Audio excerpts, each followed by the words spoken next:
Hello everyone, welcome to my channel filmy experience. Ponman movie చూశాను. ఇది Malayalam movie and ఈ movie Telugu dubbed version Jio హాట్స్టార్లో తెలుగులో స్ట్రీమ్ అవుతుంది and with run time of 2 hours 5 minutes. తెలుగు dubbing కూడా బాగుంది. ఇంక ఈ మూవీ గురించి ఒక్క మాటలో చెప్పాలంటే బాగుంది. ఒక different and refreshing story, commercial elements ఏం లేకుండా అసలు మూవీ చూశాక బేసిల్ జోసెఫ్ క్యారెక్టర్కి తప్పకుండా కనెక్ట్ అవుతాం. ఒక మనిషికి ఉండే ఎథిక్స్ అండ్ వాల్యూస్ అనే పాయింట్ని బాగా చూపించారు. మధ్యలో కొంచెం స్లో ఉంటుంది కానీ ఒక డిఫరెంట్ ఫిలిం అనొచ్చు. మరి నాకు ఎందుకు అలా అనిపించిందో మీతో క్లియర్గా చెప్తాను. బట్ అంతకన్నా ముందు ఒకవేళ మీరు ఫస్ట్ టైం వచ్చినట్టయితే please do subscribe and hit that bill icon for notifications and updates. మన 500 సబ్స్క్రైబర్స్కి దగ్గరలోనూ త్వరలోనే కొట్టేస్తాం. అండ్ నా ఛానల్లో కంటెంట్ చూసి నచ్చితేనే మీరు సబ్స్క్రైబ్ చేయండి. ఆల్రెడీ సబ్స్క్రైబ్ చేసిన వాళ్ళైతే ఒకసారి మన Instagram page, Twitter and threads links డిస్క్రిప్షన్లో ఒకసారి లుక్ వేసేయండి. ఎందుకంటే వీటిలో ప్రతి movie first and second half reports అక్కడ పోస్ట్ చేస్తాను. ఇంక ఈ మూవీ మెయిన్ ప్లాట్ ఏంటంటే హీరో బేసిల్ జోసెఫ్ ఒక గోల్డ్ లోన్ ఏజెంట్.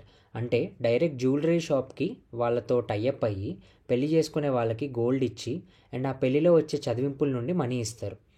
అలా ఒక ఫ్యామిలీకి హీరో బేసిల్ జోసెఫ్ గోల్డ్ ఇస్తాడు. అసలు తర్వాత మరి గోల్డ్కి వాళ్ళు డబ్బులు ఇచ్చారా లేదా, అసలు గోల్డ్ అన్న రిటర్న్ వచ్చిందా లేదా అన్నది రిమైనింగ్ స్టోరీ.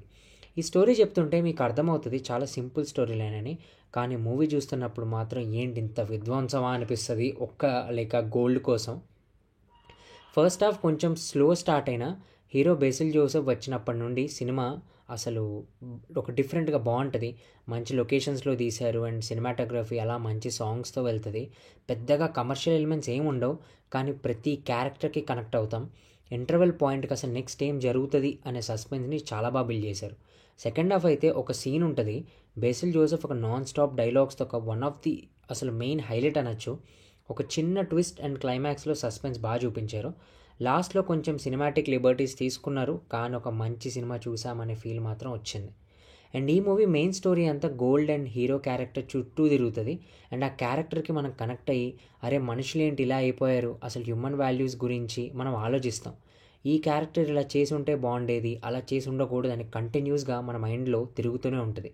దీంట్లో వీళ్ళు ఎక్సెల్ అయ్యారనొచ్చు. స్టోరీ అండ్ డైరెక్షన్ చాలా బాగుంది, కొంచెం కొత్తగా అండ్ ఫీల్ గుడ్ డ్రామా అనొచ్చు. Performances wise hero basil Joseph జీవించాడు అండ్ మిగతా వాళ్ళు they did really well. Songs బాగానే ఉన్నాయి, తెలుగులో బాగానే డబ్ చేశారు, మరీ తాలుమల్లాలా లేదు కానీ బాగానే ఉన్నాయి సాంగ్స్ వినడానికి. ఇంకా డ్రాబ్యాక్స్ విషయానికి వస్తే కొన్ని సీన్స్ కొంచెం స్లో అనిపిస్తాయి, అవి ఒక్కటి కొంచెం అవాయిడ్ చేస్తే మాత్రం ఈ మూవీ అందరు తప్పకుండా చూడాల్సిన సినిమా. ఒక డిఫరెంట్ అండ్ కొత్త స్టోరీ అండ్ కొంచెం లైట్ హార్టెడ్గా ఏదైనా మూవీ చూడాలనుకుంటే మాత్రం ఈ మూవీని అసలు మిస్ అవ్వకండి. ఫ్యామిలీతో హ్యాపీగా చూసేయచ్చు. తెలుగులో డబ్బింగ్ కూడా బాగుంది. ఆల్రెడీ ఒక మినీ రివ్యూ నా ఇన్స్టాగ్రామ్ పేజ్లో పోస్ట్ చేశాను, please do checkout, link is in description. So నా రివ్యూ మీకు నచ్చినట్టయితే లైక్ అండ్ సబ్స్క్రైబ్ చేయండి అండ్ మీ ఎక్స్పీరియన్స్ ఎలా ఉందో కామెంట్స్లో షేర్ చేయండి. Thank you. మళ్ళీ నెక్స్ట్ రివ్యూలో కలుద్దాం.